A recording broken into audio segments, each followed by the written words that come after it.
नमस्कार। मैं Shashi Prabha Saraswat, associate professor Hindi, Shri Kalyan राजकीय कन्या महाविद्यालय सीकर।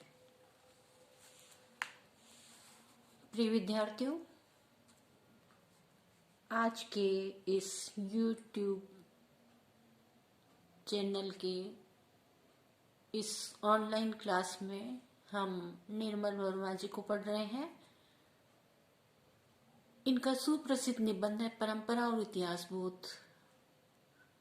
पिछले वीडियो में भी कुछ व्याख्याएं हम कर चुके हैं और इनके जीवन परिचय के बारे में जान चुके हैं। अगला अवतरण निम्नानुसार है। मनुष्य का आत्मनिर्वासन विशेष रूप से आधुनिक बोध की देन है। यूरोप में आधुनिकता का आंदोलन एक ऐसे खंडित काल बोध से उत्पन्न हुआ था जिसमें मनुष्य का इतिहास बोध और परंपरा दो स्वतंत्र इकाइयों में विभाजित हो गई थी। यह नहीं कि आधुनिक यूरोपीय मनुष्य अपनी परंपरा के प्रति सचेत नहीं था, किंतु अब वह बाहर की चीज थी जिसे वह स्वीकार कर सकता था या ठुकरा सकता था। इतिहास बोध के बीच यह अनोखा अंतर्विरोध है कि मनुष्य की स्वतंत्रता ही उसे अतीत बोध से विच्छिन्न कर देती है।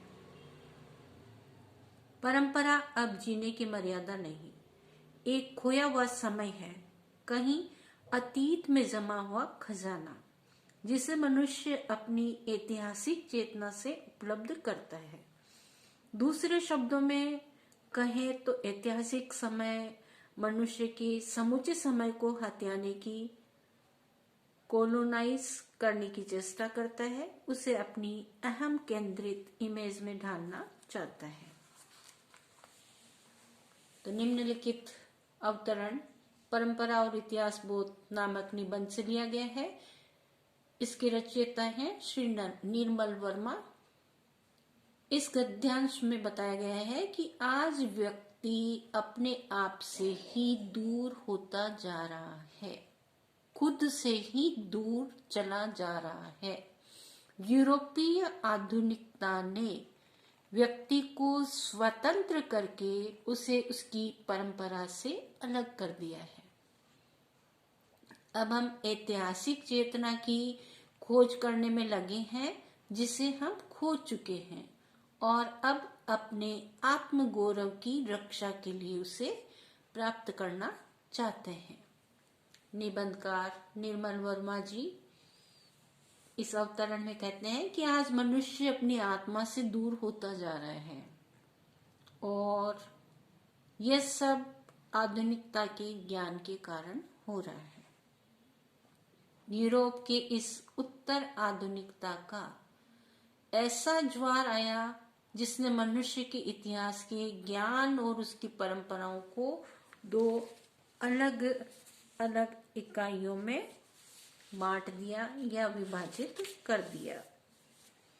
ऐसा नहीं है कि यूरोप का मनुष्य अपनी परंपराओं के प्रति सजग नहीं था, लेकिन त्रुटियों के कारण, गलतियों के कारण अब उसके लिए ये बाहर की वस्तु हो गई है जिसे वह चाहता तो अपना सकता था और न चाहता तो हटा भी सकता था। ये उस पर निर्भर करता था कि चाहे तो उसे अपना भी सकता था और चाहे तो उसे दूर भी कर सकता था। इतिहास के ज्ञान के मध्य ये आंतरिक विरोधी तत्व है जो मनुष्य की स्वतंत्रता के कारण उसे अपने इतिहास के ज्ञान से अलग थलग कर देता है।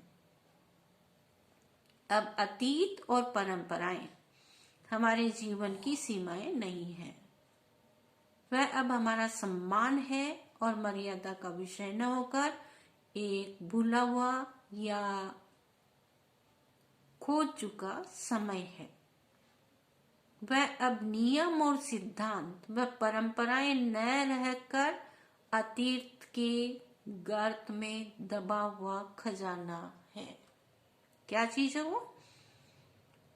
नियम और सिद्धांत तथा परंपराएं न रहकर अतीत के गर्त में दबा हुआ एक खजाना है, भंडार है, कोश है, जिसे मनुष्य अपनी अतीत की चेतना, स्फूर्ति और जिजीविषा से प्राप्त कर सकता है, लोगों को वो दे सकता है।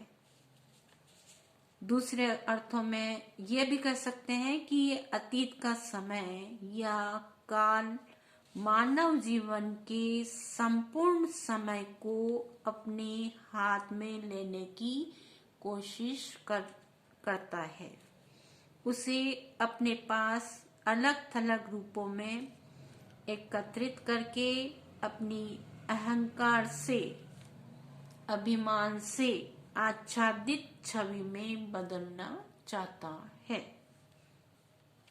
ये मनुष्य का आत्मनिर्वासन ही तो है, जो उसे अपनी अंतरात्मा की आवाज नहीं सुनने देता।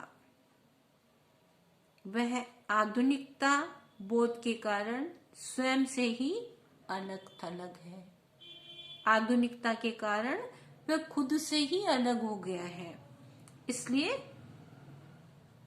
वह मनुष्य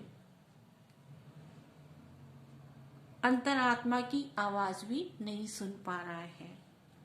विशेष टिप्पणी में आप निम्न बिंदु अंकित करेंगे।